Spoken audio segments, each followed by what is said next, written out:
Hallelujah. Hallelujah. So we have been talking about the visitation of God. twakomeje kugenda tuvuga kuva kwa gatanu ubwo twatangiraga tuvuga kugenderwa kw'Imana.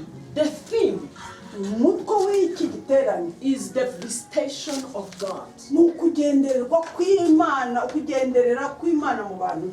God visiting his people. Imana igendera abantu bayo. The theme umutwe w'iki giterane is about the people that belong to God. uravuga ku bantu abo batoranyijwe kuba b'Uwiteka Imana. The people that are transformed abantu abakeneye guhindurwa Hallelujah. By the power of the Holy Spirit. bagendera mu mbaraga z'umwuka wera. And I believe you are the people. kandi ndahamya yuko ari wowe, Because as when we began, kuko bigitangira we said we are sons and daughters of God. twavuga uburyo turi abana abakobwa n'abahungu b'Imana. And if we are children of God, kandi turi abana b'Imana. there is power in us hari imbaraga muri twe to change us, kugira ngo duhindurane, to help us to live a godly life. kugira ngo dufashanye, kugira ngo tube mu rukundo rw'Imana, A godly life. Kubaho ubuzima mu buzima bw'Imana. bw'Imana. Hallelujah. Hallelujah. This is why niyo mpamvu rero we are talking about sin. turimo kuvuga ku cyaha. Sin should not be among the children of God. icyaha ntigikwiye kugira ikibanza mu bana b'Imana, Because God is a holy God. kuko Imana yacu ari iyera. And since He's a holy God, we have to be holy children. niba rero Imana yacu ari iyera, natwe dukwiye kuba abahungu n'abakobwa We b'Imana. have to look like our Father. Hallelujah. Hallelujah. So we have come ubwo rero tugomba as a voice twaje nk'ijwi that God is speaking to His children. kugira ngo Imana ishobore kuvugira mu bana I bayo. want to visit you, Imana iravuga ngo ndashaka and you want kubagenderera, to use you, kugira ngo bakoreshe, but there is a problem in you. ariko haracyarimo impamvu, haracyarimo inzitizi. Hallelujah. There are things in us that should not be there. nuko Imana ntabwo ishobora kubana n'ikibi kiri muri twe. The difference between us and the people of the world is the life we live. itandukaniro ry'ubugingo bwacu abana b'Imana baba mu itorero no ku bari hanze ni itandukaniro, ni ukureba tubaho ubuzima. Hallelujah. Hallelujah. It's not when we're being called Christians, it's the life we live. ntabwo ari ukwitwa abarokore cyonyine, ahubwo twe kubitangaza urwandiko rusomwa na bose muri bariya bantu. So God wants to visit us. Imana niyo mpamvu ishaka kutugendera. God loves to dwell in our midst. Imana irashaka kuba muri twe Because we are supposed to be temple of God. kuko dukwiye kuba hekalu y'Uwiteka Imana. But He's telling us, ariko iratubwira there are things you like, I don't like. haracyarimo ubwo rushagararo, haracyarimo ibyo bintu, There are things which are hindering me to visit you. haracyarimo ibisebe dupfuka bitoze bikabuza Imana kuba muri We are talking about the altar of God. tumaze kuvuga ku gicaniro cy'Uwiteka It's Imana. our hearts. igicaniro cy'Uwiteka Imana ni umutima Hallelujah. wanjye nawe. So God is speaking to us Imana iravugana natwe to check our hearts. kugira ngo dusuzume imitima yacu, Hallelujah. To deal with our hearts. genzura imitima yacu tuyirondore tumenye tuyizi. So I'm going to point out hanyuma rero aho niho turi buze gushinga ijisho. what is that we are supposed to remove from our lives. ni igiki kidakwiriye gikwiye kuva muri twe. Hallelujah. ni igihe cyo kuvangura ibishimwa mu bigabo. Let us go to Colossians chapter 3. tugende mu Bakolosayi igice cya gatatu. We want to see really who is a Christian. turebe umukirisitu ubundi ni muntu cyasa How should I look like? akwiye gusa gute. Hallelujah. Bakolosayi gatatu. umurongo Tangirira ku wa mbere turakomeza ikinyangwa. You help me and listen and read your Bible. ndagira ngo dufashanye dusome Bibiliya bazizanye bazi gusoma no kwandika. ebishemerere abasohokere na Kristo mbenu nu kumurabe mwazoirwe na Kristo mushorire biri omwiguru eyi Kristo atura ashitama rubaju rwa buryo wa ruhanga muto mutema byo mwiguru mureke ebyo munsi akuba mukafa kandi amagara ganyu gasherekwa na Kristo omuri ruhanga Kristo amagara gitu ku ariboneka nimwe muri yareba muri hamwe nawe umukitinisa. Hallelujah. Hallelujah. The word of the Lord is speaking about you. ijambo ry'imana riravugana n'ubugingo bwawe That you should put your heart and your mind on the things above. twerekeze imitima yacu n'amaso yacu ku biri hejuru. It means above where Christ is seated with God. ni ukuvuga ntabwo ari ukuraramira iki kirere ahubwo ni uguhanga amaso aho kristo yicaranye na data. Because you are a child of God. kuko turi abana b'imana And because you died with Christ. kandi twapfanye na kristo. And you are hidden with Christ in God, in the realm of the Spirit. duhishwa hamwe nawe mu bwiza bwo mu ijuru. Mwisi y'umwuka. Mwisi y'umwuka. Hallelujah. Hallelujah. When you are born again, niba turi abarokore igihe mwakijijwe. Hallelujah. iyo tumaze gukizwa We become new creation. duhinduka ibyaremwe bishya. We are born in the Spirit. tuba tumaze gusukwamo umwuka w'imana. We are called children of God. twitwa abana b'imana. We have DNA of God. tukagira kamere The y'ubumana. nature of God. tukagira kamere The y'ubumana. character of God. imico y'ubumana. Because we have become one with kuko God. twamaze kuba umwe na kristo mu mana. Before we were born again, tutarakizwa we were in the world. twari muri iyo si. We were in our sins and transgressions. the twari Bible mu says. bizira n'ibyaha n'amahano yose. But now we receive Christ, ariko uyu munsi ubwo twamaraga kwakira we kristo become a new creation. twahinduwe icyaremwe gishya. Hallelujah. The things we used to do, ibyo twakoreshaga we iriya don't do them anymore. ntabwo bikwiye kuba bitukigiraho ububasha We are new n'agace. people. turi ubwoko bushya. That's what it means to be a Christian. icyo nicyo kivuga ko It's umukristo Christ-like. ni ukuba nka kristo. Hallelujah. So we are changed completely. nuko rero tugahindurwa rwose. And the Bible is telling us bibiliya iratubwira we are hidden with Christ in God. twahishanywe na kristo mu mana. And when Jesus, who is our life, hanyuma tube nka tube Yesu niwe buzima kandi bwacu. kuko kristo niwe bugingo bushya muri twe. Meaning you died, you no longer live. It's Christ who lives in you. bivuga ngo ntukiriho warapfuye ahubwo kristo niwe uriho muri wowe. Hallelujah. Pastor, ongera udusomera aho ngaho. ongera udusomere mu bakolosayi aho ngaho Verse 4. umurongo wa 4. 4 or 5. 4. Kristo amagara gitu kwariboneka neyite muri yareba muri hamwe nawe umukitinisa. It's no longer your Mangala, it's Christ. ntabwo ukiriho wowe ahubwo kristo niwe muzima muri Because you wowe. died. kuko wowe wapfanye nawe. And he's the one who lives in you. ni ukuvuga rero ubu ni kristo uriho muri wowe. Hallelujah. Hallelujah. So that's what a Christian should be. ni ukuvuga rero nuko umukristo yakwiye nuko umukristo akwiye To live a life of Christ. kuba muho mu buzima bwa kristo. Hallelujah. To live a life that is glorifying God. tubaho mu buzima buhesha imana icyubahiro bene data. Hallelujah. But now I'm going to show you some things reka tugire icyo mbereka that we have and which we should not have. turebe icyo dufite n'icyo tudafite. I first shared about who is in Christ, twabaje kugabana kuba mu kristo yesu. but down they are telling us if you're in Christ, there are things you have to get rid of. hanyuma turakomeza twigire hepfo gato turebe niba uri umukristo icyo ukwiye gukora icyo ukwiye kugaragaza. haravuga nahabwe cyo mwite byensi ibiryo mu ngingo zanyu obushambani ebihagaro okurigiro kubi okwetenga kubi kandi no kwetenga niko kuramya ebishani ubwa mukaga ebyo nibyo birete ekiniga cyarahanga aha batari kumuhurira rwa mushana kandi nemwe mukaba mubigenderamo ubu mwabere mu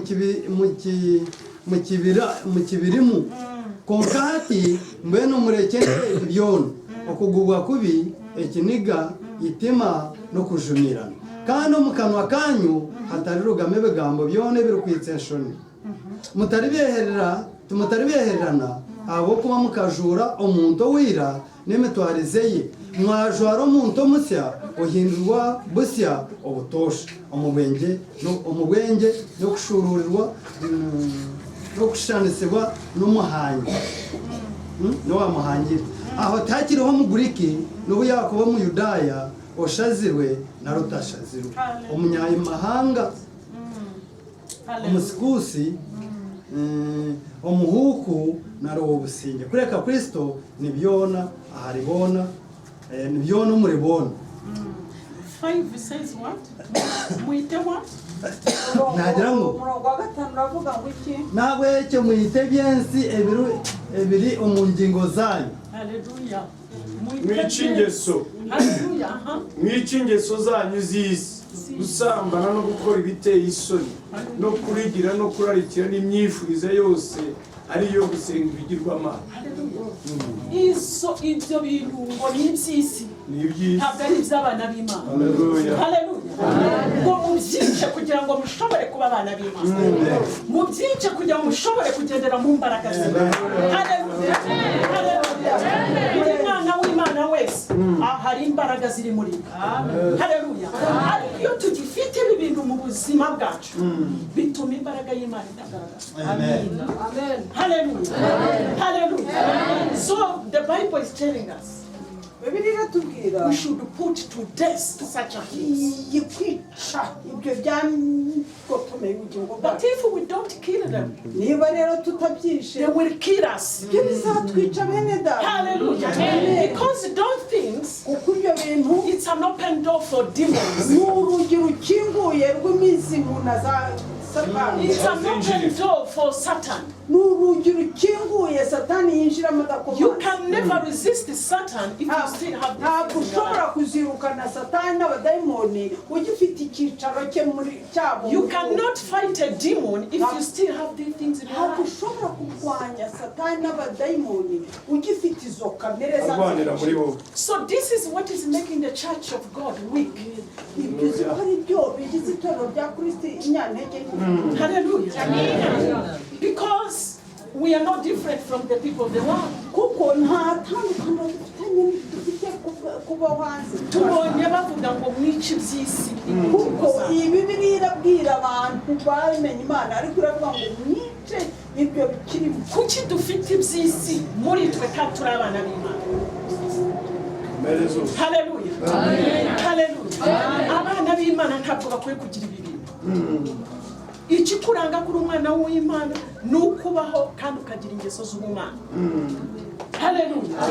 Hallelujah. This is what God is saying. iyo mpamvu imana ivuga ngo He's speaking to us. iravugana natwe I want to use you. ndashaka kubakoresha I want to reveal myself ndashaka to you. kubereka uwo ndi we But there is something you like I don't like.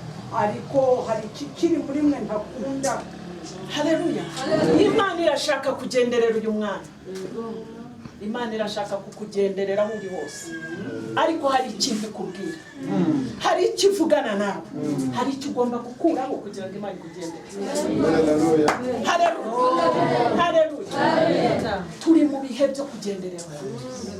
Turi mu bihe byo kugira ngo Imana imene umwuka wayo kuri twe. Hallelujah. Ariko hari ibyo itubwira ngo twiyambuke. Imana idushye Urokosoza. uvange uruvange rwacu. Turavanga ibintu. Haleluya. Tukaza tukabyina tugakora ibyo dukora ariko ibyaha iby'isi bikiturimo. nabyo bitubyiniramo Ntabwo rero tuzabona imbaraga z'Imana mu nzu y'Imana kandi twaravanze. Mureke tuvangure. Niba mushaka kubona Imana reka tuvangure. Haleluya. Uyu ni umunsi wanyu wo kugendererwa ariko ni n'umunsi wanyu wo kwihana. Amen, amen. amen Kugira ngo tugendererwe tugomba kwihana. Haleluya. Haleluya. Kuva ejo twarasenze ariko njye ndwana n'imbaraga nke cyane iri hano. Kandi Imana inyereka ko hari ibintu ishaka ko bigomba kuva. Haleluya. Mwari muzi ko icyaha gituma n'ubukene bufata ahantu. Ntimujye imbere kubera ibyaha bihari ko nta mugisha uba uhari. Haleluya. haleluya ibintu bigomba guhinduka amen nicyo gituma mvuze ngo uyu munsi turasenga amen kugira ngo imana itugenderere buri muntu wumva ashaka kugenderwa n'imana yihane yemerera imana ibimana mu buzima bwe haleluya haleluya numara kwihana ukemerera imana aho uje hose no mu rugo rwawe bazabona imana haleluya ntabwo twahindura isi natwe tutarahinduka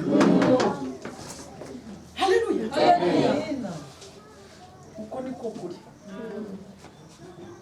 turi abana b'Imana ariko hari uko tugomba gusa ntabwo dusa n'ab'isi ngo nusohoka hari uvuye hano ugenda uvuga nk'uko isi ivuga ukore nk'uko isi ikora hanyuma wumve yuko uri umurokore ibyo imana irabirushye haleluya turi mu gihe cy'imana ishaka kuvangura twaravanze ariko irashaka kuvangura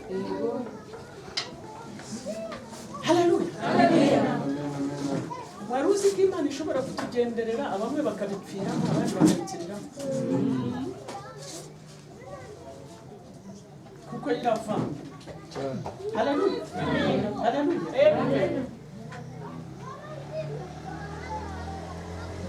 tureke kuvanga haleluya haleluya imana irashaka kutugenderera kandi impamvu tugomba gushyiraho abantu amaboko ngo tubasenge imbaraga ziri muri wowe zirahagije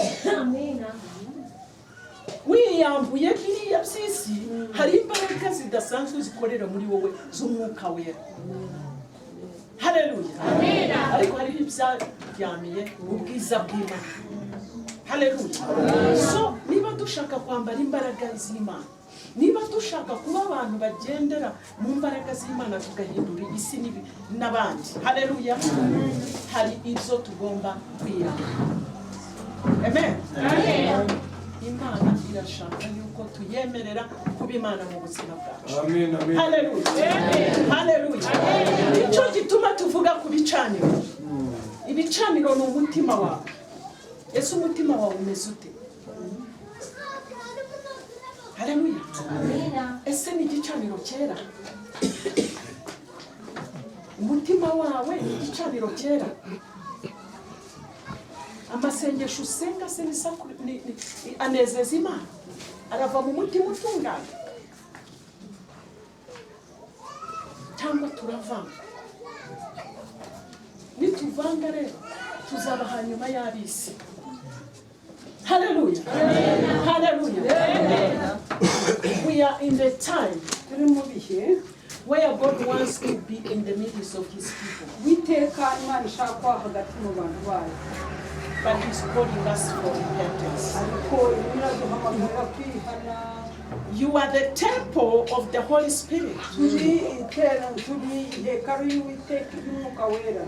and if we are the temple of the Holy Spirit niba turi hekalu y'umwuka wera which life should we live ubuzima dukwiye kubaho he's a Holy Spirit kuko ni umwuka wera he's a holy God ni umwuka ni imana yera he dwells in a holy place yiba mu mwanya wejejwe haleluya amen haleluya Amen. pastor ongera udusomere kuva kuri 12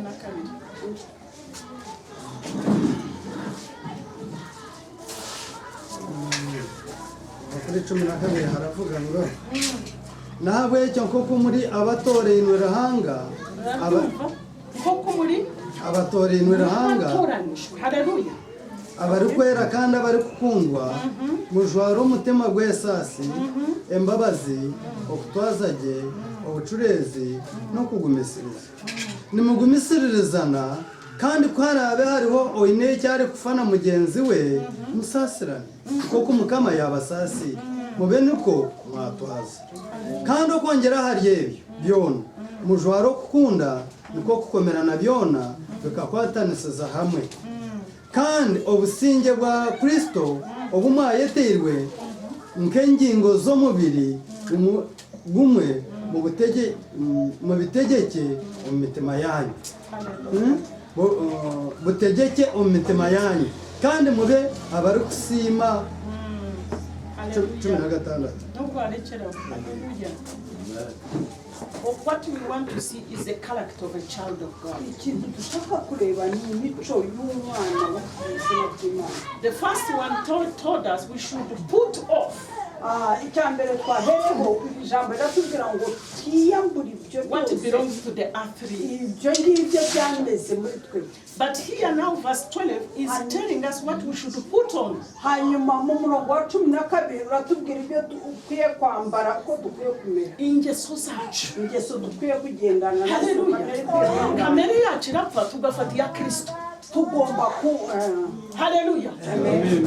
Kuko Kristo ari muri twe, noneho tugendera muri kamere ya Kristo yacu yarapfuye. Hallelujah. Ibyo twakoraga ntitubikibikora, ariko noneho imbaraga za Kristo n'ingeso za Kristo nibyo bigaragara muri twe nk'abana b'Imana. Hallelujah. So this is why the Bible is telling us, niyo mpamvu Bibiliya itubwira as God is chosen people, Imana itoranyije abantu holy and dearly loved, abejejwe kandi abakundwa. clothe yourself with compassion, kindness, humility, gentleness, and patience. tugomba kuba abantu abaciye bugufi, abafite urukundo, abihangana kandi abaturije imbere y'Imana. Hari umwenda, hari igishya twambara. hari umwanya. Hallelujah. Hallelujah. Amen. Hallelujah. Hallelujah. Are we blessed? mbe twaba duhabwa umugisha cyangwa turonona Turumva Imana? tubyumva. hari icyumvikana. Turabyumva. Imana irashaka kutugenderera. Ariko hariho ibyo itubwira ngo twitandukanye nabyo.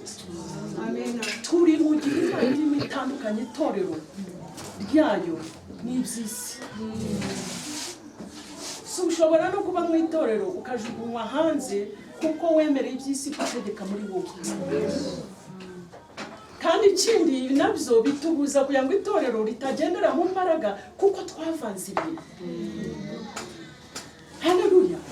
Ariko Imana irashaka ko twemerera imbaraga zayo, twemerera ubwiza bwayo, noneho natwe kubera ubuzima bwa Kristo muri twe tukagendera mu mbaraga zidasanzwe zihindura n'abantu.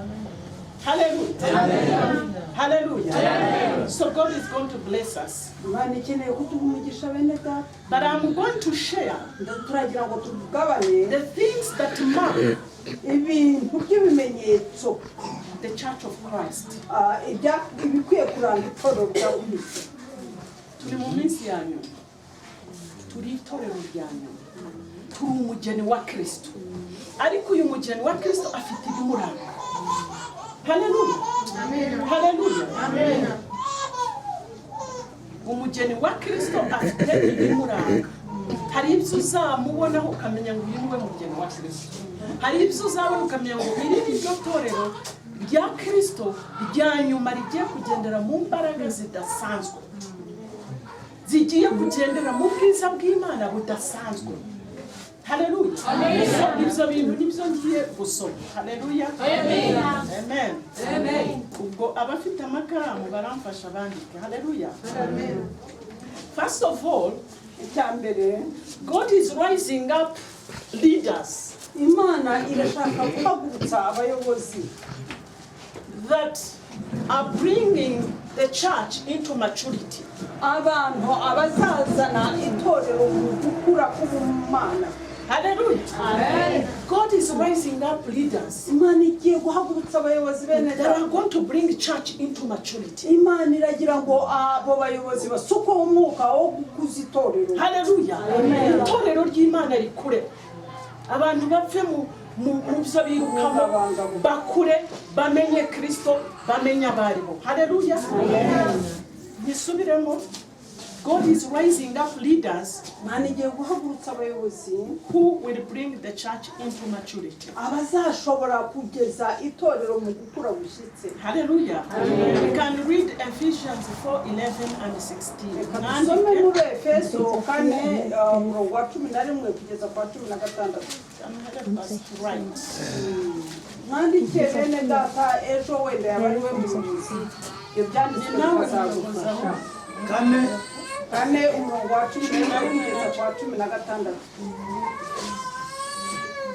aravuga hati kandi akaha bamwe kuba intumwa abandi banabi abandi ababurizi b'engiri abandi kuba barisa n'abegesa ngo bari kwera bategatekerwe umurimo wo kwereza bamane kombe ko mubiri gwa Kristo okufite ubutwene turika hari kugira obumwe bwo kwikiriza no kumanya umwana warahanga okufite ubuturiba abantu bakuru kahika bukuru bw'urugero rwa Kristo orushyikire ngo tureke kuguma turi abana ntuzokunoku nitutwarwa buri muyaga bwenyegesa no buryariya bw'abantu no bugobya bwabo no bwenge bwona habisa Abefeso kane murongo wa 10 nuko bamwe kuba intumwa ze n'abandi kuba abahanuzi abandi kuba ababwiriza butumwa bwiza n'abandi kuba abungeri n'abigisha kugira ngo abera batunganirizwe rwose gukora umurimo wo kugabura iby'Imana no gukomeza umubiri wa Kristo kugeza ubwo twese tuzasohora kugira ubumwe bwo kwizera no kumenya umwana w'Imana kandi kugeza ubwo tuzasohora kuba abantu bashyitsi bageze ku rugero rushyitsi rw'igihagararo cya Kristo. Hallelujah. Hallelujah. The church is a training ground where people come from outside and they come in the church, they come in the house of God, and they are trained. They are taught the word of God. And through the word of God, they grow to maturity because they have known who they are in Christ. They are no longer taken by every wind because they are taught the word of God. Because they have known who they are. Hallelujah. So God is raising up a people, pastors, the teachers, the prophets, the apostles, meaning the gifts and the callings of the Holy Spirit has to come back in the house. Hallelujah. Hallelujah. All of you, you have callings. The gifts of the Holy Spirit. Hallelujah. Hallelujah. You are the people God has to use. But for you to discover these things, for you to discover is to live this life that we are teaching. Hallelujah. When you come close to God, He starts to reveal to you what He has called you for. The gifts in you, the callings in you, and you come to know it. And you have to grow. Hallelujah. Hallelujah. So the church of God has to be mature. Because the reason of your maturity is that there are people waiting for you outside. Hallelujah.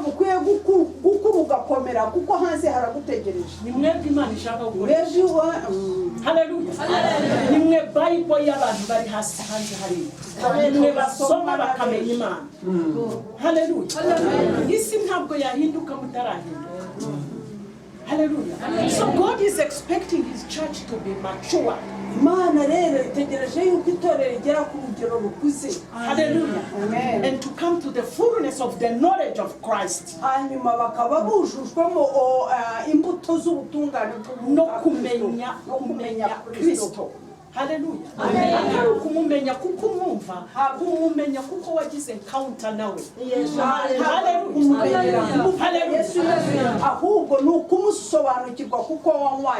Where Christ becomes a reality to you. Hallelujah. Ukagira ubusabane nawe. Ukamumenya.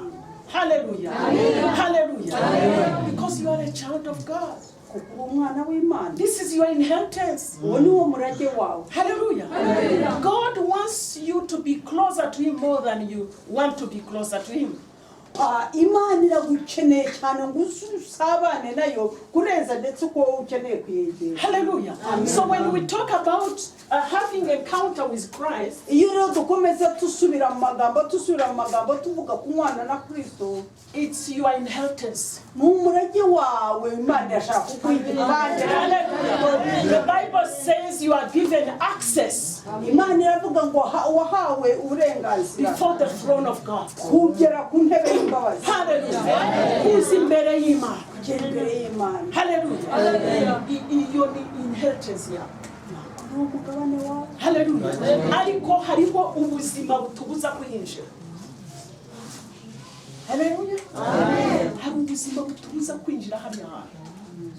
Kandi hariya hantu ni heza. Uhageze abona byose. Hallelujah. Hallelujah. Hallelujah. It is called in the sacred place. Itwa mu bwiherero ahantu h'ibanga ahantu h'umunezero ugera ukabona Imana. That place you see God. Aho hantu urayibona igezeyo. And that place you are changed. Kandi aho hantu iyo hageze urahindurwa utarinze kwihindurwa. And that place you are full of the fullness of God. Aho hantu niho mu mwuzuro wuzurizwamo kubaho kw'Imana. It is a sacred place. Nicyo gituma hitwa ibanga. Hidden from demons and devils. Aho uba umaze gutandukanywa na za rushorera na karondozi n'imizimu. Hallelujah. That is a place for every child of God. Hariho umwanya wateganyirijwe umwana w'Imana ubwiherero. Umwanya wa buri mwana w'Imana. Aho ni wo mwanya mu mutima w'Imana. Hallelujah. Hallelujah. But the problem, the hindrance, twabiberetse ibintu bitubuza kwinjira muri wa mwanya tugashobora kuba ab'Imana yatugeneye kuba. Kugendera mu mbaraga no guhindura abantu wo kuzura imbaraga z'umwuka wera hari ibintu Imana ishaka ko twitandukanya nabyo. Hallelujah. Okay, that was point 1. Point 2. The church of the living God is the pillar and the foundation of truth. Itorero ni inkingi y'ukuri mu Mana. Hallelujah. Amen. Natusomere 1 Timothy 3:15. Reka tugende muri Timotheo wa mbere 3. 1. Timotheus 3:15. 15. Umurongo wa 15 wonyine. Timotheo wa mbere aravuga hati umuntu aganense ni Bibiliya zuri nyampore 15 3:15 kundi bantara ukire kwija umanya ko abantu bashemerere kutwaza umunje yarahanga niyo kanisa yarahanga niyo kanisa yarahanga hurire enyomyo kandi obuhamizo bamazima wa 16 kandi tariho kubanganise nama y'edini yitwera inkuru buzima eri kugira ati akorekwa ine umubiri yahamigwa moyo yareba abamarayika yaburirwa mu mahanga yikirizwa abantu bo munsi yatwara umwiguru taha umutitiriza. Hallelujah. Amen. Pastor Kabagema dusomere mu Kinyarwanda. Kinyarwanda 3 Timotheo 15. kandi mbi kwandikiye kugira ngo nintinda uzamenye kwiriye kugenzerezwa mu nzu y'Imana ariyo torero ry'Imana ihoraho ari nayo nkingi y'ukuri igushyigikiye si ugushidikanya ubwiru bw'ubumana burakomeye cyane Imana kwerekanwa ifite umubiri ikagaragara ko ari umukiranutsi mu mwuka ikabonwa n'abamarayika ikamamazwa n'abanyamahanga ikizerwa mu isi ikazamurwa igahabwa ubwiza. Hallelujah. The church of God is a pillar and a foundation of the truth. Where godliness springs forth. Aho ubumana bushibukira. So mu nzu y'Imana hagomba kuba ukuri, hagomba kuba ubumana. Amen. Hallelujah. Icyo kiranga inzu y'Imana. Abantu kuvuga ngo inzu ni inzu y'Imana ntabwo ari uko tuyita ko. nuko babona ubumana bugaragaramo kandi bakabona n'ukuri guhari, bakabona n'Imana. Haleluya. Bakabona n'abantu bahari bariho ubuzima bw'ubumana. Haleluya. Noneho bakavuga ngo hari ahantu hari Imana, ko ntabwo basa n'abandi, buzuye ubumana. Haleluya. Izo nizo signs z'itorero rya nyuma. Haleluya. Navuze ngo ibyo ndimo mvuga ni ubumenyetso bwerekana umugeni wa Kristo cyangwa itorero rya nyuma. Haleluya.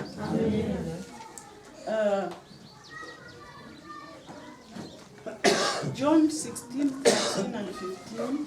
Yohana 16 13, 16, 13 and 15. turareba Yohana 16 kuva ku murongo wa 13 kugera kwa 15. Mubyandike muze kubisoma. Katurabigira vuba. Yohana 16. Yes. 13 na 15.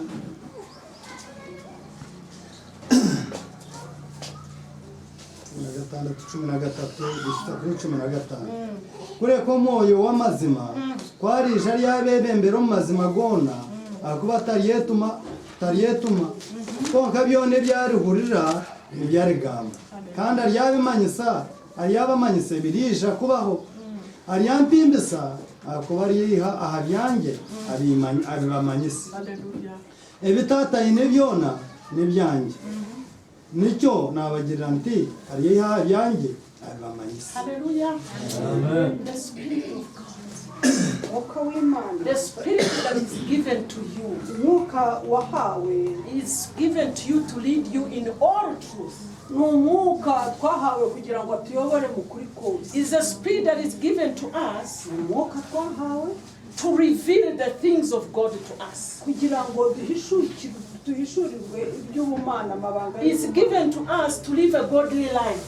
ni umwuka wera twahawe kugira ngo dushobore kuba mu buzima bw'ubumana. Hallelujah. Amen. So ntabwo dufite icyo twifasha kuko Imana yaduhaye umwuka wayo. Hallelujah. Yaduhaye umwuka wayo, ntabwo yaduhaye umwuka wayo ngo tugume mu isi. Oya. Ntabwo umwuka twahawe ari uw'isi n'uw'Imana. Haleluya. Hallelujah. Kandi uwo mwuka ni utuyobora mu bumana. Haleluya. Akadufasha no mu ntege zacu. Haleluya. Ariko tugomba kumwemerera kandi tukamwakira. Haleluya. So kubera uwo mwuka w'Imana tukagendera mu kuri no mu gukiranuka. Haleluya. The third one, built on the foundation of apostles, prophets, with Christ himself the chief cornerstone. Kuba mu buryo bw'ubutumwa bw'Imana kugira ngo dushobore kuba ibuye rikomeza imfuruka. Iyo ni itorero, ni rya torero tukivuga. Iryo ni ryo Torero rya Kristo rya nyuma. Haleluya. Umugeni wa Kristo turimo tuvuga. Haleluya. Haleluya. Dusomera Ephesians 2:20 and 22. Abefeso 2:22 kugeza kuri 22.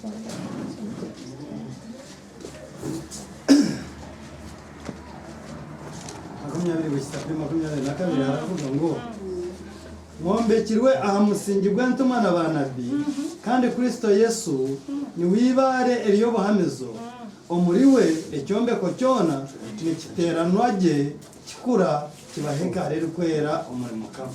Haleluya. Ni mwombekirwe hamwe muri we kubo mwanya gwarahanga bwo kuturamo umumuntu. Hallelujah. The temple is not this building. Ntabwo urusengero ari inzu. It's your life. Mu buzima bwawe. Hallelujah. Amen. This temple we are talking about. Nibwo urusengero ruvugwa muri ibyanditswe byera. It's you ni wowe and nanjye. me. You are the temple of God. Hallelujah. And Christ is the chief cornerstone. Kandi buryo ko Kristo ari we buye rikomeza You are built on the rock. kubatswe ku rutare binini. Hallelujah. You are built on the rock. Kubatswe ku rutare. And when you are built on the rock, Kandi wubatswe ku rutare. when you are one with Christ, Uri kuvuga uburi umwe mu na Kristo. no power can shake you. nta mbaraga z'ikuzimu zakabaye Hallelujah. Bivuga ngo umukristo uwo ari we wese uzi Kristo, haleluya, akaba yarapfuye Kristo ari muri we, nta mbaraga ishobora kumunyeganyeza. Haleluya. Nuko ibibazo byaza bisabye, haleluya, nuko ibikomeye byaza bisabye, ntabwo bikunyeganyeza kuko wubatse ku rutare. Hallelujah. Hallelujah. Matthew 7:24 tells us the foolish Matayo builder, 7 the foolish builder and the wise builder. werekana uwubatse ku musenyi n'uwubatse ku rutare. Matthew 7:24 and 27. Muri Matayo 7 kuri 24 kugeza kuri 27. Hallelujah. 7:24. Kugeza kuri 27.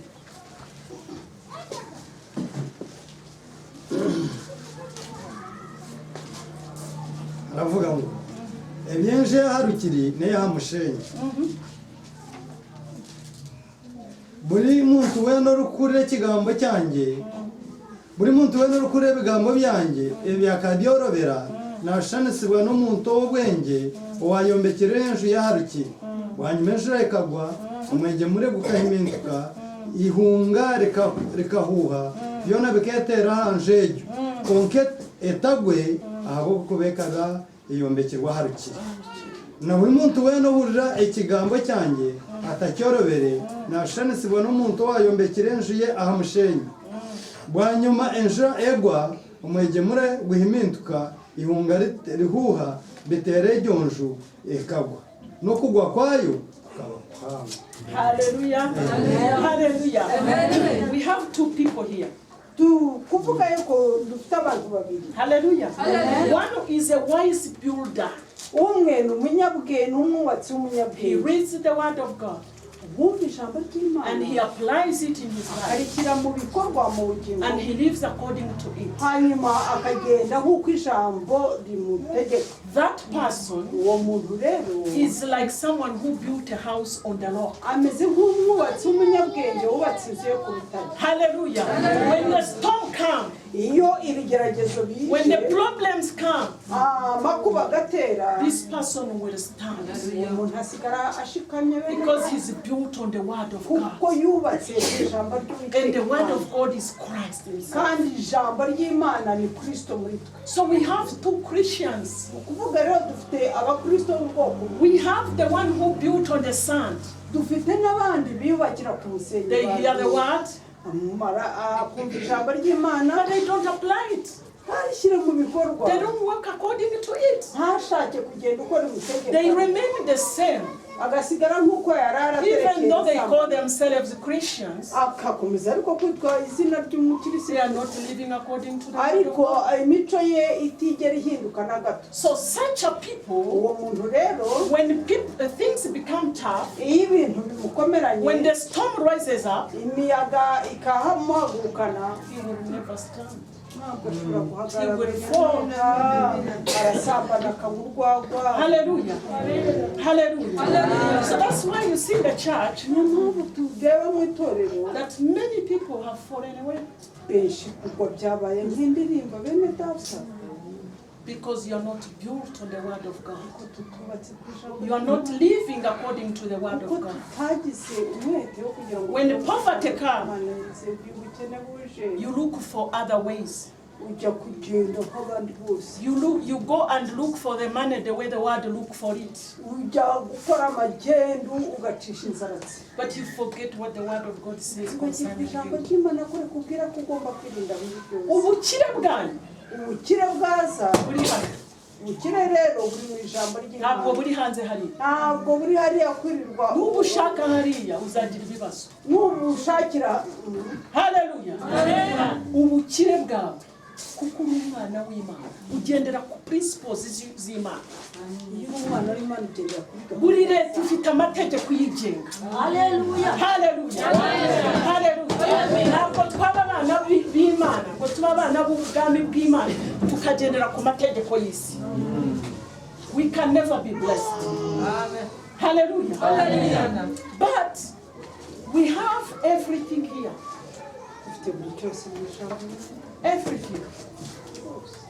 And that's why God gave us His word. Impamvu Imana yaduhaye ijambo ngo tugendere. There is riches, there is life, there is wisdom, there is every solution Harimo umuti wa buri kibazo. if we live according to it. Twemera tukagenda nk'uko ijambo ritubwira. Hallelujah. So, you want to look for money? Mbese urashaka kwiruka nyuma y'amafaranga? Start to read this word. Basome ijambo urebe uko babitwara. Hallelujah. And say what God is saying about you. urebe icyo Imana ivuga ikurikije umuhamagaro yagushyizemo. Hallelujah. So don't look for things in the wrong place. Wijya gushakira ibintu umwanya udakwiye. Go to the word of God. Jya mu ijambo mwene da. What does the word of God say about you? urebe icyo ijambo rivugana nawe. About your sickness. Icyo Imana ivugana About your children. icyo Imana ivugana n'urubyaro. About your home. icyo Imana ivugana n'urugo rwawe. About your life. icyo Imana ivugana n'ubugingo bwawe. What does the word of God say about you? icyo Imana ivuga uciye mu ijambo irabwira icy'ubugingo bwawe. Twe kuvanga ibintu twaravanze nicyo kibazo dufite. Dushakira ibintu aho bitari. Hallelujah. Hallelujah. Tugaruke mu ijambo ry'Imana. Tugaruke mu Mana. Dushake Imana. Imana niyo yaremye byose kandi ifite byose. Hallelujah. Ariko Imana iraduhamagara kuko ibona twaragize ibibazo, twarafashwe n'umwanzi kuko tunyura mu nzira zitari zo. Tugashakira ibintu aho bitari, tugafatwa n'amahu yongeye. Haleluya. Haleluya. Tukajya mu isi bikanga no mu itorero ibikunze. Haleluya. Ibintu bigakomeza kuba bibi. Haleluya. Amen. The first one, the Church of Christ should be built on revelation. icyakane itorero rikwiye kuyoborwa no guhishurirwa. Tukwiye kubakwa ku guhishurirwa kwa Kristo. Haleluya. Haleluya. Haleluya. Amen. Ubuzima bwawe bugomba kuba bufite guhishurirwa kwa Kristo. Ubusabane ufitanye na Kristo. Imibanire yawe ufitanye nawe. Revelation kuvuga ko wamusobanukiwe. Atari ukuvuga ko umwumva ariko waramuhishuriwe. Haleluya. Reka tujye muri iyo scripture Matthew 16:18. turebe muri Matayo 16 umurongo wa 18. Explain it. Reka mwari muzi ko tuva tugize. Haleluya. Turava hatubohotse. Amen. ariko si ubundi turabishaka cyangwa turabyishimiye. Haleluya. 16, 18. kandi ninkugambira nti uri Petero nanye ndyayombeke kanisa yanjye ahaba ikiroru n'amarembo go kuzimu tegari gibasa ndyakwebisha mu ruzo by'ubukama bwo mwiguru ecyo riboho munsi cyona kiryabohwa no mwiguru ecyo rukomoro munsi cyona kiryakomorwa no mwiguru bwanyuma yayihanangiriza bigibe tagira uwo bagambira bari Kristo. Amen. You know where there is a problem? mbese wari uzi aho ikibazo kiri? We claim verse 19. tuvuga ngo ndabitwara ibyo ni ibyanjye byo mu murongo wa 18. Verse 19. umurongo wa 18 Uwo twita uwacu ni uwa 19 ariko uwa 18 ntawo dufite. bikabuza guhamiramo. Haleluya. Turabyumva. Ntabwo wavuga ngo mfite imfunguzo z'ijuru ngo ndafata ibi kandi utazi na Kristo. Kristo muri wowe ari kure ntabwo umuzi. Haleluya. Amen. So iyo utamuzi kandi utamufite nta n'imbaraga ufite zo gufata bya bintu. Haleluya. So bivuga ko umuntu ugendera muri izi mbaraga zo kubohoza no kuboha ari umuntu ufite ahari na Kristo. Haleluya. Ari umuntu wahindutse umwe nawe. Haleluya. Kristo ari muri we nawe ari muri we. Uyu ni ufite izo mbaraga. Haleluya. Here ahangaha rero The Lord was speaking to Peter. imana iravuga kuri petero He was speaking to his apostles. ni ukuvuga biravuga ku ntumwa. He said, what do people say that I am? yaravuze ngo mbese abantu banyitane. People said you are a prophet, you are John the Baptist, you are Elijah. All birashoboka these ko ari things. we yohana umubatiza, birashoboka ko ari Eliya. But Jesus said, hanyuma kristo he arongera turned to the apostles. arababaza He said, but what about you? ariko se ko nshimye aba hariya ku mupaka wa Tanzania mu itorero munyitane. We have walked together for 3 abo years. tugendana bakabamo We have ate together. abo dusangira, We have been together. abo duhorana. But who do you say that I am? mwebwe ubundi iyo munyitegereje mubona ndinde. Wari uzi ko ushobora kuba mu itorero kandi ukamara imyaka utazi na Kristo wanyu? Uza gusa ukabyina, ugasenga, ugakora ibintu ariko utamuzi. ugatera inkunga abandi. Haleluya. Yesu yabazaga intumwa zari zimaze imyaka 3 nawe. Nubwo abandi bavuga ibyo mwebwe se. Hanyuma Peter amubwiye uwo ari we. Haleluya. Somereho pastor. Peter amubwiye uwo ari we. ibice 16 mu gitabo cya Matayo 13. Umutwe w'ijambo uravuga ngo Petero ahamya yuko Yesu ari Kristo. Nuko Yesu ajya mu gihugu cy'i Kayisariya ya Filipo, abaza abigishwa be ati, abantu bagira ngo umwana w'umuntu ni nde? Baramusubiza bati, bamwe bagira ngo uri Yohana umubatiza, abandi ngo uri Eliya, abandi ngo uri Yeremiya, cyangwa uri umwe wo mu bahanuzi. Arabasubiza ati, ariko se mwebwe ubwanyu mugira ngo ndinde? Simoni Petero aramusubiza ati, uri Kristo umwana w'Imana ihoraho. Yesu aramusubiza ati, urahirwa Simoni wa Yona, kuko umubiri n'amaraso atari byo bibiguhishuriye, ahubwo ni Data wo mu ijuru. Hallelujah. Hallelujah. We need revelation. dukeneye kugira ihishurirwa. We need to be spiritual people dukwiye kuba abanyamwuka to know Christ in the spirit. tukamenya kristo mu Hallelujah. Hallelujah.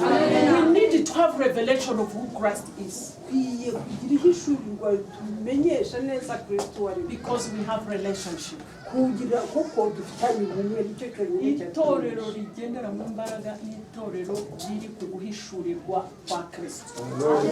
Hallelujah. Hallelujah.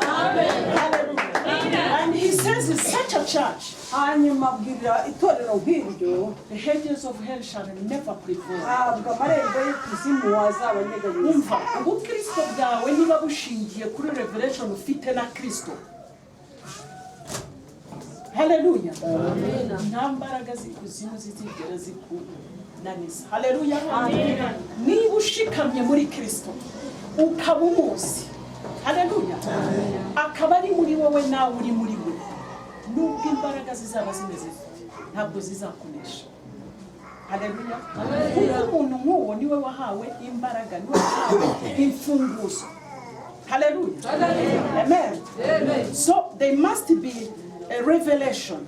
dukwiye kugira iryo A church yerekwa. that is built on the revelation of Jesus Christ. itorero rikwiye kubakwa ku ihishurirwa rya kristo. Abantu bazi Kristo, abantu bafite intimacy, abantu bafite encounters. abantu banywana na kristo, abantu bakorana nawe bafite rwa rukundo. Hallelujah. The fifth one, the mature have a heavenly mind. ingingo ya gatanu ni itorero n'umuntu ufite ibitekerezo by'ubumana byo mu ijuru. Abana b'Imana bagomba kugira imitekerereze y'ubumana. Haleluya. Kuko bafite mind ya Kristo. Haleluya. Haleluya. Haleluya. Imitekerereze yacu ihindutse n'ibintu birahinduka. Ikintu kitwica nuko turi ab'Imana kandi tugatekereza nk'ab'isi. Noneho bikarimitinga imbaraga z'Imana. Haleluya. Reka dusome icyo cyanditswe tugire tubarekure. Colossians, 1 Corinthians 2:10. Abakorinto ba mbere, Abakorinto ba mbere igice cya kabiri 10 na 11. 11 and 12. aravuga ngo 10 Ruhanga kabitushururira nabitumanyisa omwoyo we abo kubarondora byona nangwa ne bitari kumanywa ya Ruhanga noho mu bantu urukumanye biyo muntu ateka kureka omwoyo ogwo muntu ayine namwe natari hore kumanya ebya Ruhanga kureka omwoyo wa Ruhanga wa 12 kandi itwe omwoyo wutwahirwe tiwenseji kureka n'omwoyo ruga aharurahanga ngo tubone kwetegereza ibirahanga atwera busha kwa 13 nibyo tugamba tutari kubigambisa bigambo ebyegesiwe n'obwenge bw'abantu kureka ebyegesiwe omwoyo nitushobora abaino omwoyo ebyo omwoyo omuntu obuzaro bw'omuntu tayikiriza by'omwoyo wa Ruhanga ahabo kuba bimubere by'obushema kandi tabasa kubyetegereza ahubwo byetegerezwa umuryo w'omwoyo ogwo umuryo w'omwoyo ayetegereza byona konka we tayetegerezwa muntu wena nohora amanyire ebimukamatekateka hasakesha kumwegesa konkitwe tuyino kutekateka kwa Kristo ya konkitwe tuyino kutekateka kwa Kristo. Hallelujah. Amen. Hallelujah. Amen. We are spirit people. We think like God. We have the mind of God. Ariko ndavuga kuri rya torero. Ya torero rizagendera mu mbaraga y'Imana nuko rimeze. Ubwo nibwo bumenyetso n'abantu bakuze mu mwuka. Hallelujah. Amen. Hallelujah. People who have the mind of Christ. You write it, you will read it at home. I didn't want to go too much because I know you are tired. Hallelujah. So our minds are very important. Hagira udusomera Romans 12. Abandika twandika basoma tusome.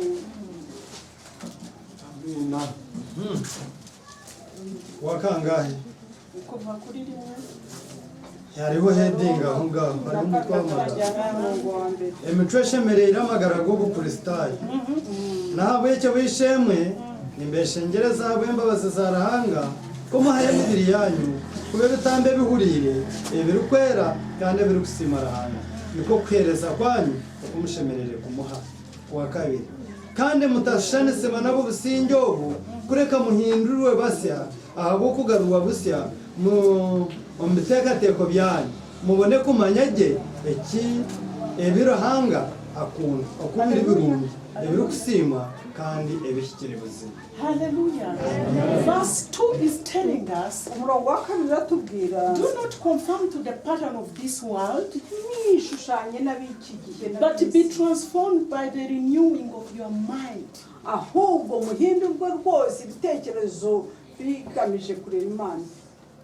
Then you will be able to test and approve what God's will is. Hallelujah.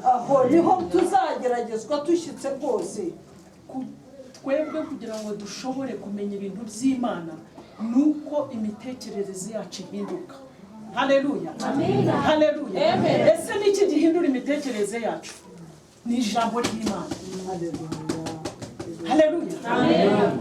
Nakutekereza kuko ari byurora cyangwa wumva ariko iby'ijambo ry'Imana rikubwira n'ibyo usoma ukabigenderamo bigahinduka wowe.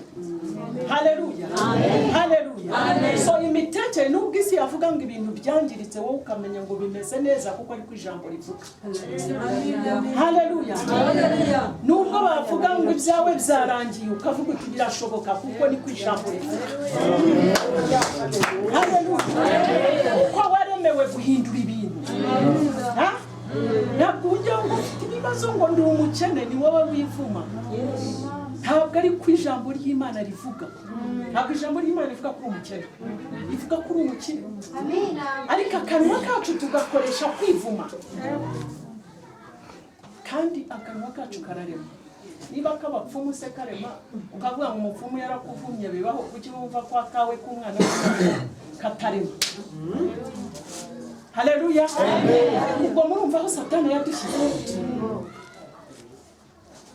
Ngo abapfumu ngo yamvumye ngo yavuze ibintu ukemera ko byaba. Ariko wowe uvuze iby'ubumana byiza ukumva ko bitabaho. Haleluya. So imitekerereze yacu igomba guhinduka kunyura mu ijambo ry'Imana. Amen. Haleluya. Ugasoma ijambo ry'Imana ukaryiyaturaho. Haleluya. Haleluya.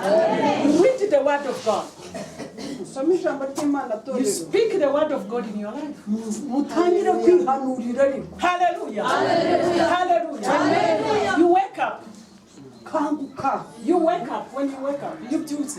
iyo ubyutse mu gitondo Speak the word of God in your life. tangira kwihanuraho amagambo y'Imana. I am a child of God. Amen. I am full of the presence of God. I refuse to be sick. nta byo kurwara I refuse to be poor nta by'ubwavu because I am rich. kuko ndi umutunzi. Jesus died, tested poverty that I may be rich. Kristo mukene n'ubutindi yabubambye ku musaraba. Ayo magambo uvuga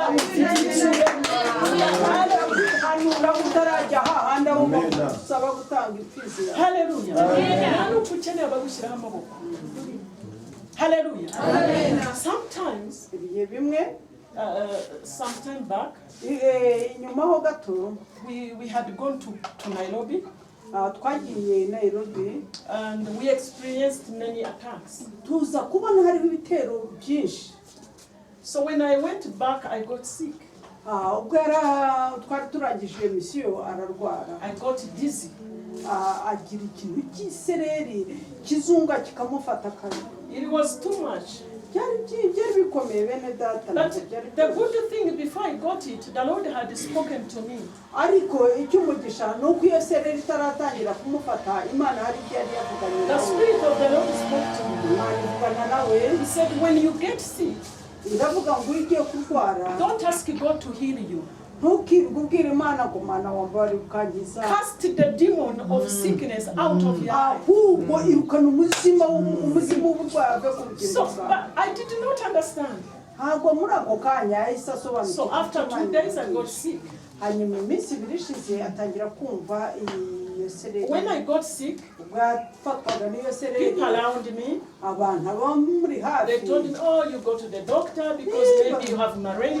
baramubwira we n'urugendo birashoboka imibu yarakuribwa ni malariya yagufashe. So I also agreed with the people around me. isanga nawe ahamanya n'abo bari kumwe. So I went to the doctor. bajya kureba dogita They checked everything. It was in Uganda. barasuzuma amaraso baragira gute basanga nta kintu There kirimo was nothing. nta ndwara irimo. I went back to Germany. asubira mu Budage It continued. birakomeza byamutinzeho gato. I went to check my blood. barongera bavuga reka turebe amaraso yawe uko The bimeze. doctor said there is nothing. muganga aramubwira nta kirimo. I came back home. agaruka mu rugo. I remembered what the Spirit of God had told me. yibuka icyo Imana yamumenyesheje mbere y'uko ubwo burwayi bumuza. I said, aravuga from today, kuva uyu munsi I'm not sick. ntabwo nkiri umurwayi. Hallelujah. Today, I am not sick. ntabwo ndi umurwayi. Because I'm not supposed to be kuko sick. ntabwo ari umugabane wanjye. I am the temple of the Holy Spirit. urusengero rw'Uwiteka. Hallelujah. And I started to command the demon of sickness to leave my ahaguruka body. yirukana umuzimu w'uburwayi mu rugo rwe no mu rugo rwe. But ariko the sickness did not go. ntabwo indwara yahise igenda. But you see, what I'm trying to say is this. icyo ngira ngo mbatoze rero When we talk about faith, iyo tuvuga ikintu cyitwa kwizera it doesn't mean that you have to have faith because you don't feel the pain. ntabwo kwizera ukugira kubera yuko utacyumva ububabare. Nubwo waba usumva wowe ustepinga mu reni yo kwizera. Haleluya. Ntabwo ugomba kuvuga ntuvuga kuko wumva uvuga kuko ariko Imana ibivuga. Hallelujah. Hallelujah. So I took that journey. hamanya n'ijambo I took that journey kandi mu rugendo rwo of speaking the word of God in my life. avuga yihanuraho ategeka urwaye ko atari icumbi Saying who I am. asobanura icyayi The life of God is in me. aravuga hamanya n'ubugingo I am the temple of the Holy Spirit. I am not going to be sick. ntabwo nkwiye kurwara Hallelujah. Hallelujah. It took some time. bimara akanya munange People would call me, are you okay? I said, I am okay. abantu bakamutelefona bakamubaza ese waba waramutse ute ubu nakize mu izina But I was bad off. ariko muri make ingasa z'impanuka yigengesera You see, it's a journey. Faith is a journey you take. ukwizera rero iyo utangiye kuvuga ngo ntabwo ndi umukene si uko inyama uba waziriye niba wanaziriye wenda nta nyanya zirimo ariko utangira kwihanuraho yuko ari muzima ugatangira ukavuga ngo ariko uyu mwenda wanjye ni mushya kandi watangira kubonerana I don't know when the sickness left. hanyuma rero ntazi uburyo n'indwara zagiye kuko Ntabwo nuko nakize nagiye gusaba. So wowe kubona ubukene ntabwo bimenyesha yuko utagomba kuvuga ko ijambo ry'Imana rivuga kuri umukire kandi ukazaba we kuko wabiremye umutunzi ndetse utungushije benshi uri umwana w'Imana. Ijambo uvuga Imana iraryumva ikarishyiraho stamp. Hallelujah. Hallelujah. Your words create. umuremyi w'ijambo rirakurema So learn how to speak the word of God in your life. menyereza ururimi rwawe ntabwo uri nyirabiracika ahubwo uri umunyamugisha ahubwo ni we mutunzi muri iki gihugu ahubwo ni nawe uzatunga. Hallelujah. The Bible says, whosoever you bless shall be blessed. kandi Bibiliya iratubwira ngo bazagusabira umugisha Uzasabira umugisha azahabwa umugisha. Akanwa kawe gafite umugisha. Akanwa kawe kararema. Hallelujah. Hallelujah. Ariko ibintu byose uvuga bigomba kuba biva hano.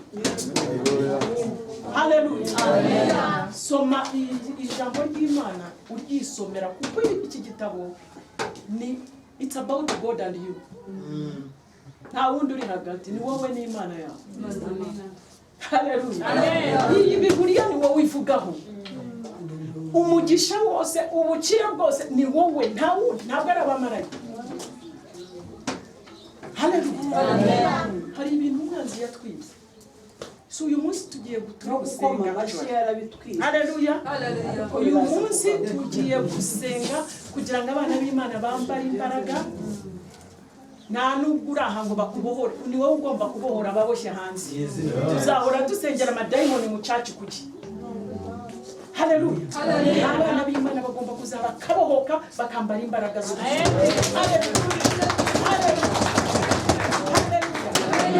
So let me finish and we go. We pray. reka dusoze hanyuma dusenge.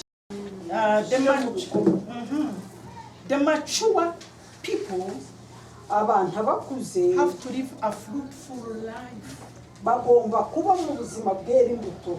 Abantu bakuze bera imbuto z'umwuka wera. Hallelujah. Abantu bakuze bagendera mu rukundo. Hallelujah.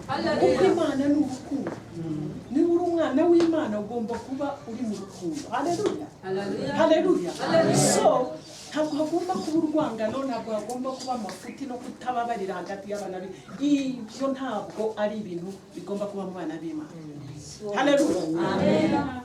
Niko abantu bazamenya ko muri abana b'Imana nuko bazabona ingeso z'Imana, character y'Imana.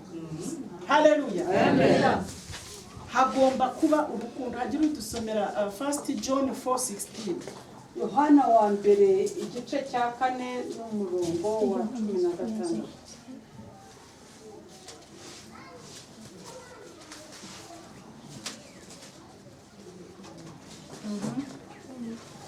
Etwe nitumanya kandi nituyikiriza okukunda kwa Ruhanga atukunda Rahanga ni rukundo kandi oguma omuri rukundo niwe aguma omuri Rahanga na Rahanga ko aguma omuri Haleluya. Ruhanga ni rukundo. ni rukundo Hanyuma kandi aguma mu ruhanga. ni rukundo kandi oguma omuri rukundo niwe aguma omuri Rahanga na Rahanga ko aguma omuri Haleluya. Ntabwo bishoboka ko waba uri umwana w'Imana ntube mu rukundo. Ubwo haba hari ikitameze neza. Haleluya. Kuko Imana ni rukundo. Noneho ngo abari mu rukundo baba bari mu Mana. N'ubu udafite urukundo uri mu nzu y'Imana umenye ko utari mu Mana. Nubwo ubyiyita ariko nturimo. Haleluya. Ariko kugira ngo umenye ko uri mu Mana nuko uzabona urukundo ari rwo rugaragara muri wowe. Haleluya. Haleluya. Kuko ubwo nibwo buzima bw'Imana. Haleluya. Aha. That is great. The mature one overcome the world.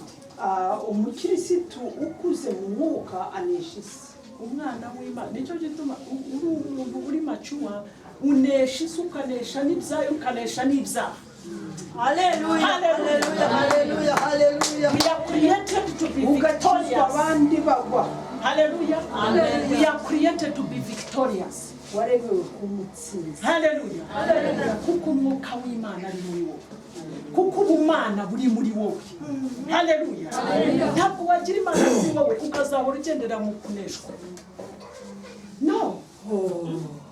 Umwana w'Imana agendera mu gutsinda ibintu by'isi, ntibize ngo bigukubite hasi, ntibize ngo bigushuke, ntibize ngo bigutware uko bishaka. Kuko hari imbaraga z'Imana muri wowe. Haleluya. Pastor idusomere hanyuma. 1 John 4:5. 5, 4 and 5.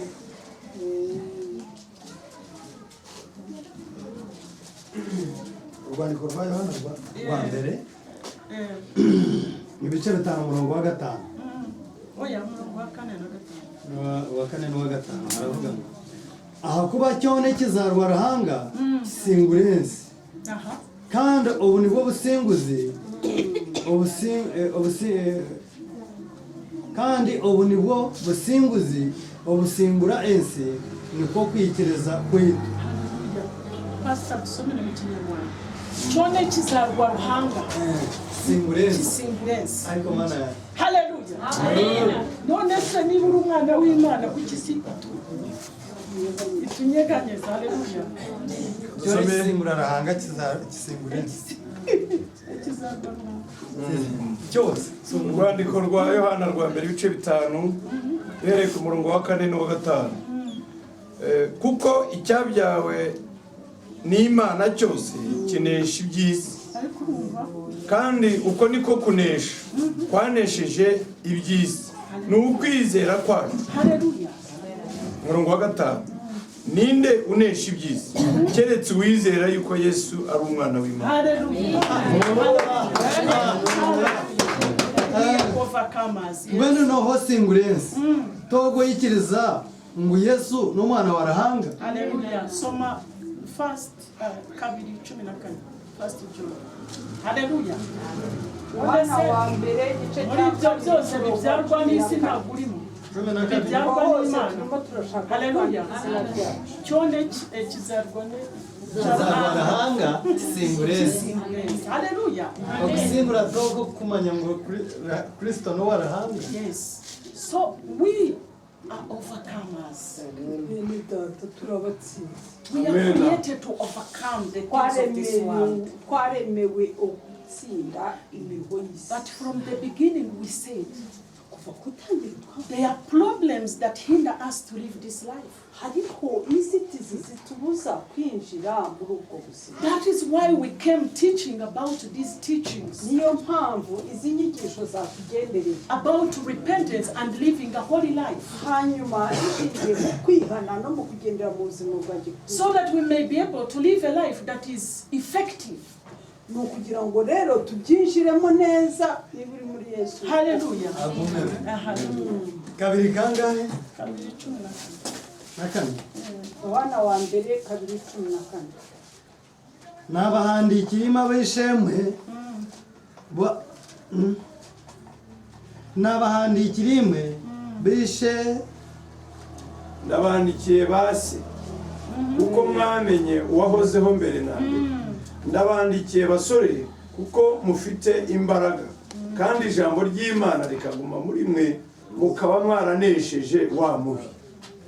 haravuga ngo n'abahandikira imwe bishe bo akuba nimanyogo owabera ariho okwiha iranera n'abahandikira imwe abatsigazi akuba mwinamani n'ikigambo cyarahanga kitoro muri imwe kandi musingwira umubi. umubi haleluya umubi mumusingwire haleluya haleluya.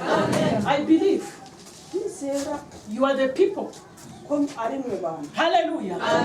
You are the people that the word of God is speaking to. hamye neza yuko iri jambo ari mwe ribwirwa. 15 ntimugakunda iby'isi cyangwa ibiri mu isi. Umuntu ukunda iby'isi ntakunda data wa twese. Hallelujah. ntikuba muri we. Gukunda data wa twese ntikuba kuri muri. Bakunda iby'isi ngukunde n'Imana. Hallelujah. Ntibishoboka ntabwo ubivanga ngo bikunde.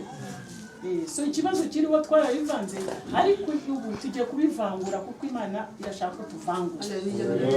Tugahitamo Imana yacu. Tukayikorera tuyikoreye tukayihamagara tuyihamagara. Haleluya. Ntituvange ibintu. Tuvange ibintu hari ibibazo. Haleluya. Kandi navuze ntangira ngo nubwo utavangura Imana yigiye kuvangura. Haleluya. Haleluya. Ariko kuko ari Imana y'imbabazi irashaka ngo tuvangure itaravangura. Amen. Amen. So Imana idumugisha. I believe we are blessed and we are going to be blessed. Ndahamya neza yuko duhawe umugisha kandi duhindutse abanyamugisha. But we are in the days ariko turi mu minsi that Habakkuk prophesied upon. Habakuki muhanuzi Habakuki yarabivuze. Habakkuk chapter 2 verse 14. Igitabo cy'umuhanuzi Habakuki mu gice cya 2 umurongo wa 14. He says the knowledge of the glory of the Lord shall fill the earth. Ivuga uburyo tuzuzuzwa icyubahiro cy'Imana kikaza ku isi. The knowledge of the glory of God shall be revealed. Hallelujah. Ubu ngiye kubaha ubuhanuzi bwanyu sibyo? Izo scriptures mvuga n'ubuhanuzi. Hallelujah.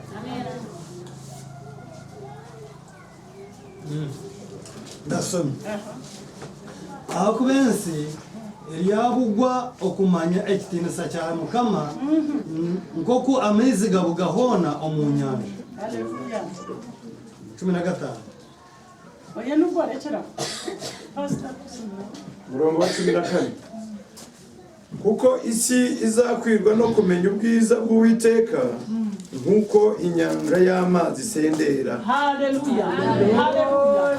Ubwiza bw'Imana bwo burahari ahubwo icyo dukeneye ni ukumumenya. Haleluya. Muranyumva hari ubwiza bubarimo ariko ntabwo mwari mwakabuhishura. Haleluya. Si mpamvu tuza tuvuga ijambo ry'Imana ni ukugira ngo mubuhishure. So kuva umunsi wa none muragendera mu cyubahiro cy'Imana. Haleluya. Haleluya. Kuva umunsi wa none uramenya uwo uriwe. Uramenya icyubahiro cy'Imana kikuriho. Haleluya. Haleluya. Haleluya. The earth shall be filled with the knowledge of the glory of God. Kumenya ubu okugira ubwenge bwo guhishurirwa ubumana. Icyubahiro cy'Imana kirahari. Ariko icyo dukeneye ni ukugihishura. Ariko kuva uyu munsi Imana irabakingura amaso. Utangire kubona icyubahiro kikuriho. Utangire kugenda nk'umwana w'isumba byose. Utangire kugenda nk'umwana w'Imana. Haleluya. Uwo mutwe wari wubitse ububure. Haleluya. Byagusuzuguraga bye kongera kugusuzugura. Haleluya. Haleluya. Kuko wasobanukiwe. Haleluya. That is your prophetic word. We are in the days that Isaiah 60 prophesied upon. He said, arise and shine. aravuga ngo haguruka urabagirane For the glory of the Lord has come upon you. kuko umucyo w'Uwiteka Imana wakuze. Hallelujah. Iki ni igihe cyanyu cyo kugenderera. Ubwiza bw'Imana. Hallelujah. The glory of God is come upon you.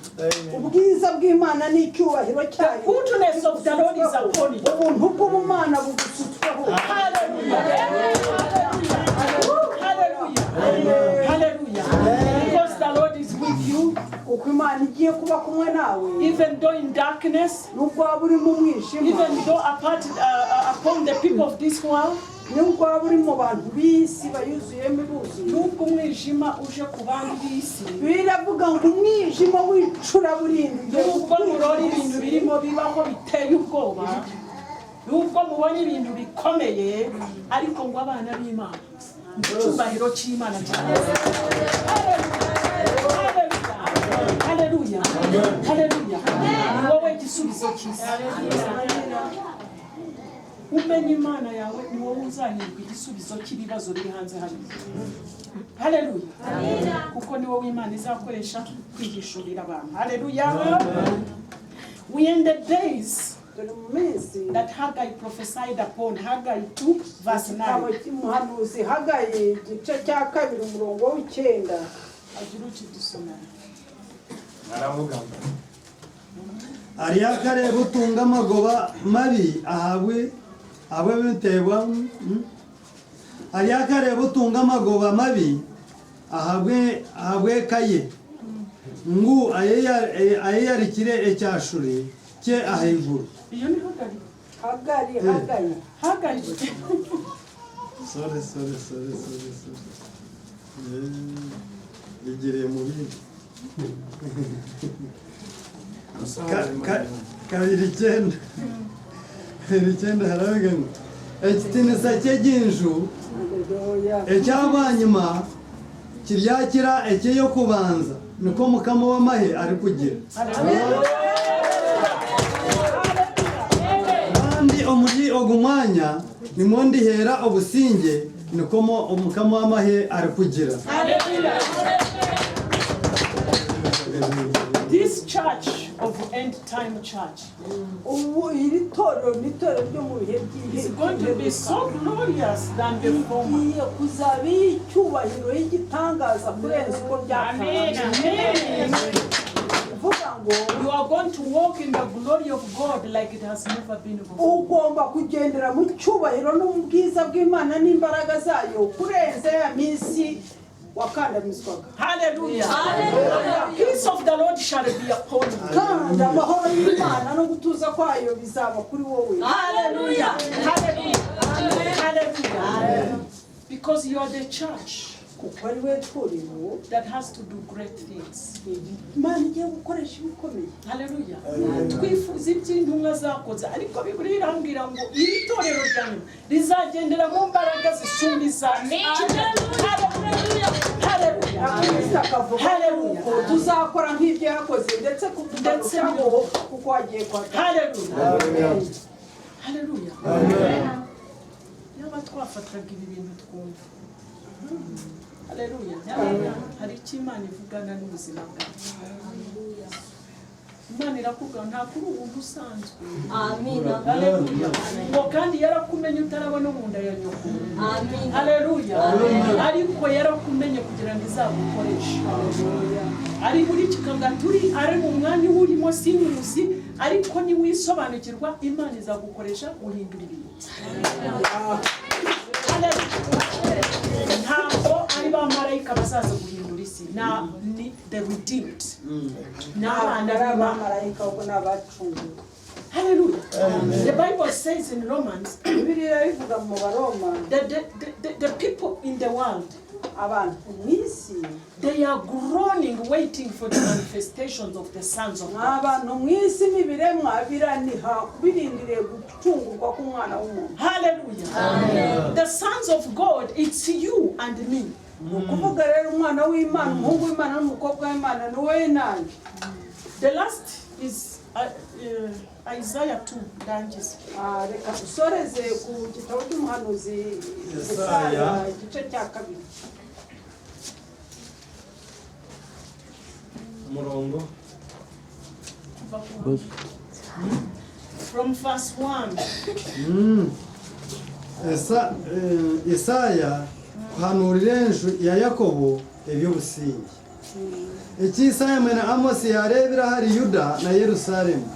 Obunaku buryahika omu biro byabwa nyuma orushozi rw'enju ya Mukama ruhamibwe aha mutwe w'enshozi. Rutunguke rukire ebibungo byona. N'amahanga gona gahimintikireyo. Kandi amahanga mengi gariyeja gagire gati mwije twina muke aha rushozi rwa Mukama omunju ya Rahanga wa Yakobo atwegese imitwarize ye nitwe tubone kugigenderamo. Ahabo kuba ebiragiro bya Rugasayuni. Ahabo kuba ebiragiro birugasayuni n'ekigambo kya Mukama kirugye Yerusalemu.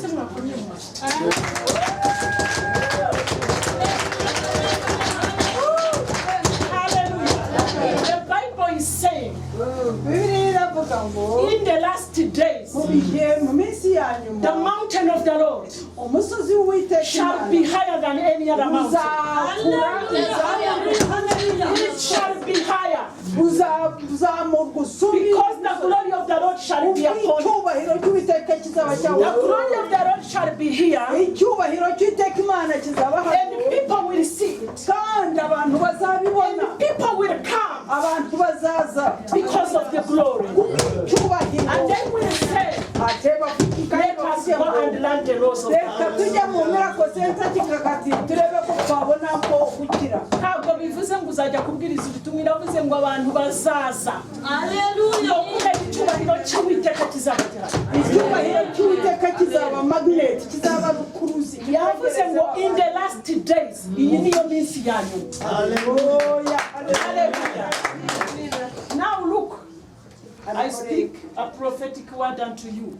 amagambo y'ubuhanuzi ari kuvugwa kuri we Igihe kirageze aho icyubahiro cy'Imana kizaba ku buzima bwawe, haleluya n'abatunganye bakaza bashigira ngo ugire icyo babwira.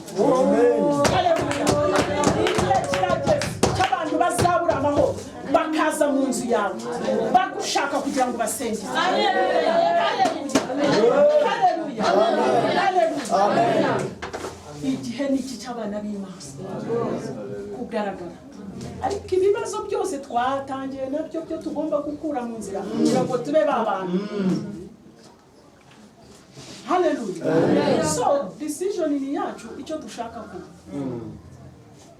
Naba dushaka kuba babantu buzuye ubumana bahindura isi turahitamo. Niba dushaka kuguma mu isi turahitamo.